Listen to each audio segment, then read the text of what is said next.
उत्तर प्रदेश के सीतापुर, लखीमपुर खीरी और कानपुर में पानी की टंकी भरभराकर गिरने के बाद अब बरेली में जल जीवन मिशन के तहत बनाई गई पानी की टंकी धराशायी हो गई, जिसके बाद पानी की टंकी के निर्माण पर सवाल उठ रहे हैं। इस हादसे में 7 लोग घायल होने बताए जा रहे हैं। वहीं सांसद ने जांच की मांग उठाई है। पूरी जानकारी के लिए हम सीधे फोन लाइन से जुड़ते हैं आई इंडिया के editor in chief doctor Pankaj Singh Gaur ji के पास। सर, जल जीवन मिशन योजना लगातार भ्रष्टाचार की भेंट चढ़ती जा रही है। लगातार हादसे हो रहे हैं। सीतापुर, लखीमपुर, कानपुर में पानी की टंकियां भरभराकर धराशायी हुई। अब बरेली में सर कहां पर पानी की टंकी भरभराकर गिरी है और कैसे यह हादसा हुआ, कितने लोग इसमें घायल होने बताए जा रहे हैं?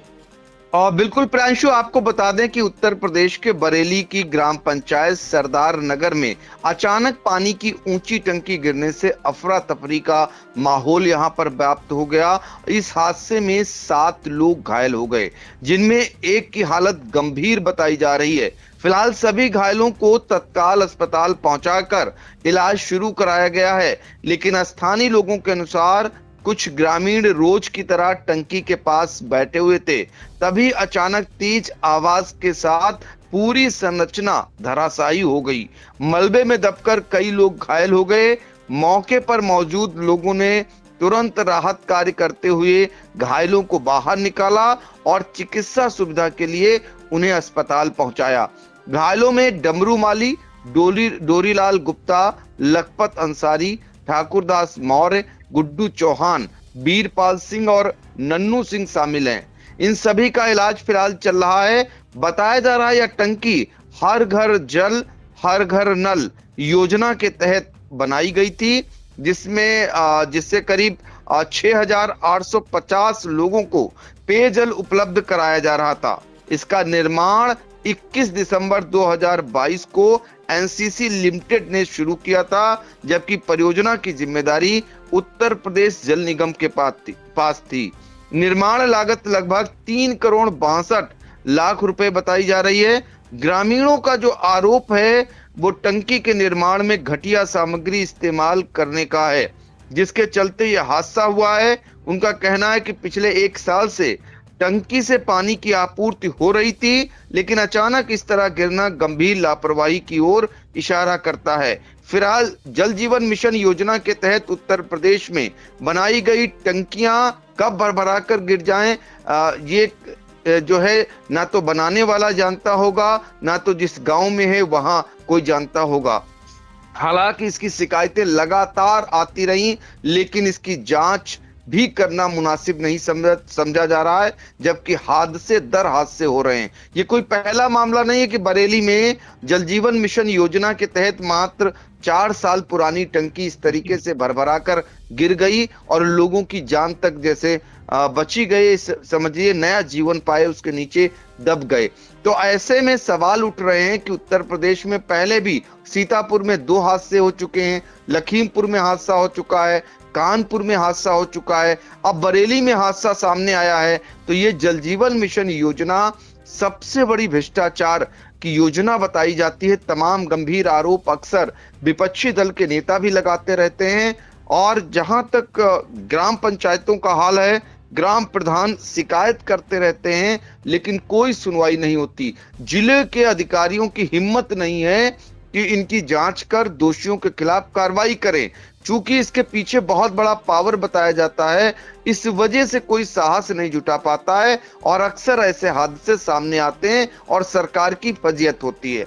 अब बरेली के मामले में भी ले लीजिए कि यहाँ भी अब समाजवादी पार्टी के आंवला के सांसद हैं नीरज मौर्य, उन्होंने इसे बेहद गंभीर मामला बताया है और उन्होंने कहा है कि कुछ देर पहले टंकी के संबंध में उन्हें सूचना मिली थी। वह इस मामले को लोकसभा के साथ कल होने वाली दिशा की बैठक में भी उठाएंगी। जल जीवन मिशन में तमाम गड़बड़ियां हैं, पूरी योजना की उच्च स्तरीय जांच होनी चाहिए और उनका कहना है कि कुल मिलाकर के ये मामला सीधे तौर पर भ्रष्टाचार से जुड़ा हुआ है, क्योंकि स्थानीय ग्रामीण भी इसमें आरोप लगा रहे हैं कि घटिया सामग्री इस्तेमाल हुई है, मानक विहीन कार्य नहीं हुआ है, इस वजह से यह हादसा हुआ है। तो कुल मिलाकर के उत्तर प्रदेश में अक्सर ऐसी पानी की टंकियों के गिरने, हादसे होने की घटनाएं इक्का दुक्का आती रहती हैं। अभी तो 4 साल महज हुए थे, अभी बरसात आनी बाकी है। कितनी टंकियां साबुत रह पाएंगी आने वाले समय में, ये कहना बड़ा मुश्किल है, चूंकि हादसे दर हादसे लगातार हो रहे हैं। तो फिलहाल अब आवश्यकता है, जो भ्रष्टाचार पर जीरो टॉलरेंस की बात करती है भारतीय जनता पार्टी को, उसको चाहिए कि इसमें जांच कराएं। चूंकि जिस तरीके से पूरी भाजपा का कुनबा आज आपने देखा कि किस तरीके से पश्चिम बंगाल और कई राज्यों में चुनाव जीत कर आए, छोटे से लेकर के बड़ा कार्यकर्ता तक, बड़ा नेता तक आज जश्न मना रहा है। तो कहीं ना कहीं जब ऐसे मामले होते हैं तो सब पर यह जिम्मेदारी बन जाती है कि ऐसे मामले को लेकर भी वो सजग हों और इसमें कार्रवाई कराएं, ताकि जो सरकार पर उंगली उठ रही है उससे कम से कम वो राहत मिले और वो उंगली ना उठे। यही उम्मीद है कि अब अगला कोई हादसा इस प्रकार का टंकी के गिरने का भविष्य में ना हो। जी बिल्कुल। तो देखिए, सीतापुर के मोहली ब्लॉक के चितहला और पहला ब्लॉक की ग्राम पंचायत चुनका में पानी की टंकी भरभरा कर गिरी थी। इसके बाद उत्तर प्रदेश के लखीमपुर खीरी और कानपुर जिले में पानी की टंकी गिरी थी। अब बरेली में जो है भ्रष्टाचार की भेंट चढ़ी है एक पानी की टंकी, जिसका निर्माण एनसीसी लिमिटेड द्वारा कराया होना बताया जा रहा है। इस टंकी की लागत करीब 3 करोड़ 62 लाख रुपए बताई जा रही है और 1 साल भी ये टंकी नहीं चल पाई, भर भराकर गिर गई। बरेली की ग्राम पंचायत सरदार नगर में पानी की टंकी जो है भर भराकर गिरी है। जल जीवन मिशन के तहत इसका निर्माण कराया गया था और टंकी गिरने के बाद जो है इस हादसे में 7 लोग घायल हो गए हैं, जिसमें से एक की हालत गंभीर बताई जा रही है। फिलहाल आंवला के जो सांसद हैं नीरज मौर्य, वो बेहद नाराज हैं भ्रष्टाचार को लेकर। उन्होंने कहा है कि लोकसभा में वो इसको उठाएंगे, साथ ही साथ दिशा की बैठक जो होनी है बरेली में 5 मई को, उसमें भी ये मुद्दा जोर शोर से गूंजेगा था। तो अब देखना होगा कि ये लगातार जो भ्रष्टाचार की भेंट चढ़ रही है पानी की टंकियां, इनकी धराशायी होने का सिलसिला कब थमेगा। सर, इन महत्वपूर्ण जानकारियों के लिए आपका बहुत बहुत धन्यवाद। चुनावी समर में आया इंडिया का महासर्वे, विधायकों का रिपोर्ट कार्ड, जनता जनार्दन देगी नंबर, टिकट से पहले भरोसे की बाजी, 5 साल के इम्तिहान का परिणाम, काम या सिर्फ वादों का जंजाल।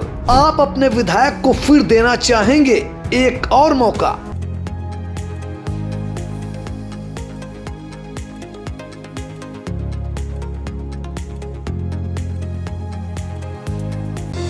Sagar School is a place where we ponder our kids with care and creativity.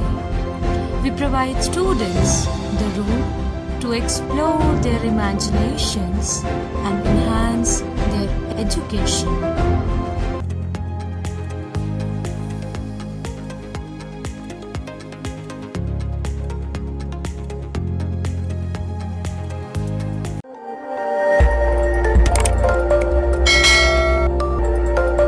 खबर आपकी, नजर हमारी। देखते रहिए आई इंडिया।